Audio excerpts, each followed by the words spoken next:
आम्हाला नाव घेऊन बोलता येत नाही. नाही खरं. नाही तो खरं सांगतो.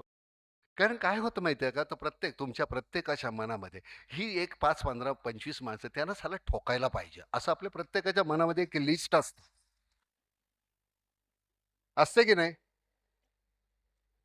असते ना, की ह्याना तुडवायला पाहिजे. आणि अगदी दुर्बळ माणसाच्याही मनात असते. त्यामुळे काय होतं, की एखादी दंगल-बिंगल झाली तर भाजीला गेलेला असताना आत मुळ्याची भाजी आणि इकडे-तिकडे बघत एक दगड. कारण तो आजचा जो सगळा जो असा तुंबलेला असतो ना, तो बाहेर यावा लागतो. मग ती एक दगड मारल्यानंतर फुटणारी काच आणि तो आवाज मला कुठेतरी माझ्या नपुसकत्वावर कुठेतरी एक पांघरून घालतो. प्रत्येकाच्या मनामध्ये एक लिस्ट असणारच. कदाचित कोणाच्या लिस्टमध्ये मी सुद्धा असेल. पण पण नाही, शक्यता आहे. पण ते बोलत नाही आपण. सतत वाटतं नाही ह्याला उडवायला पाहिजे, ह्याला तुडवायला पाहिजे. पण मग ते आपण का नाही करत? त्याच्यासाठी बंदूकच लागतं अशातला भाग नाही. त्याच्यासाठी दगडच लागतो अशातला भाग नाही. त्यानं निवडून देऊ नका. माणसागणिक निवडून द्या. पक्षागणिक निवडून देऊ नका. खरं सांगतो. खूप छान माणसं असतात हो.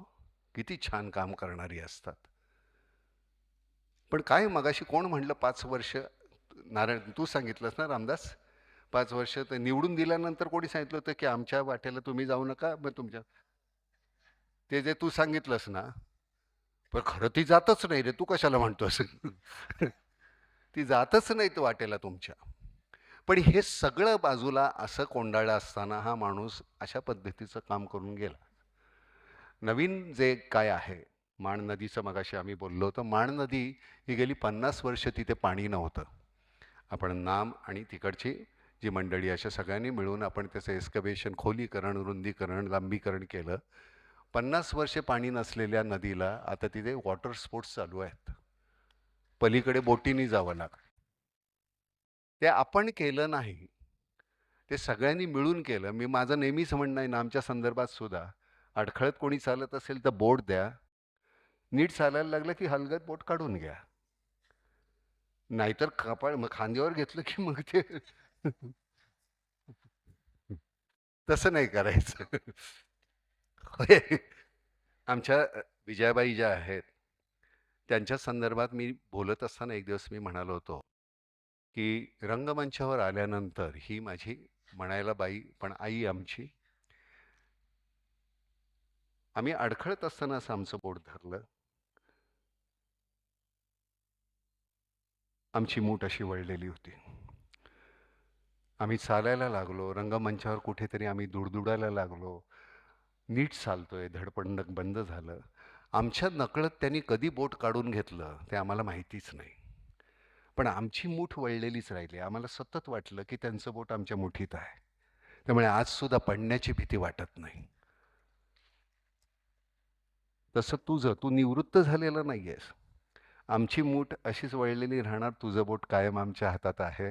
त्यामुळे तू असंच छान काम करत राहशील.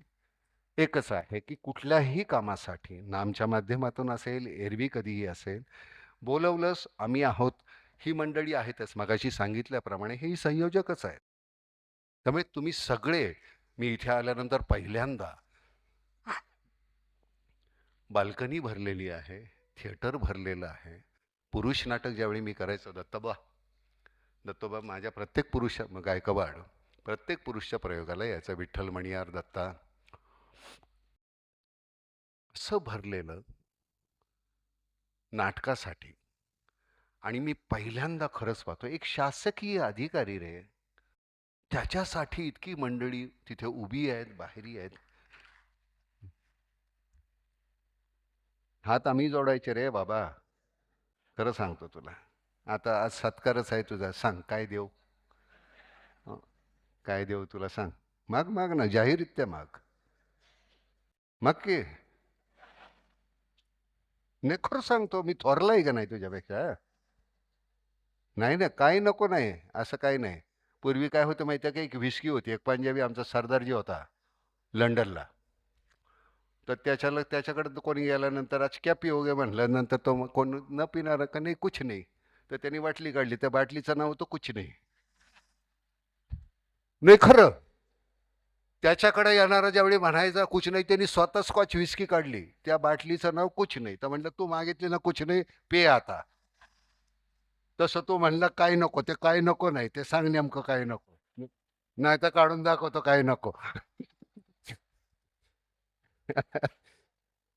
खरंच चंद्रकांत, जे मागशील ते, म्हणशील ते, वाटेल ते काम करायला आम्ही सगळेच तयार आहात. मी सगळ्यांच्या वतीनं बोलतो आहे. माझ्या हातून सन्मान वगैरे खूप छोटा आहे, हे आपण सगळ्यांनी मिळून केलेला हा सन्मान आहे. तुम्हा सगळ्यांच्या वतीनं आणि आपल्या सगळ्यांच्या वतीनं मी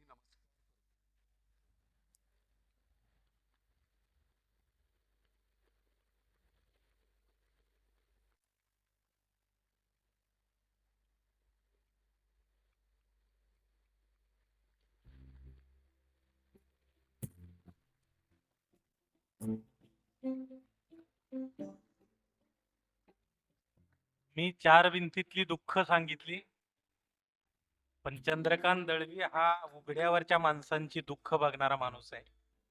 स्वतःचं ऊन कायम ठेवून दुसऱ्याला सावली देणारा हा माणूस इतका शांत कसा?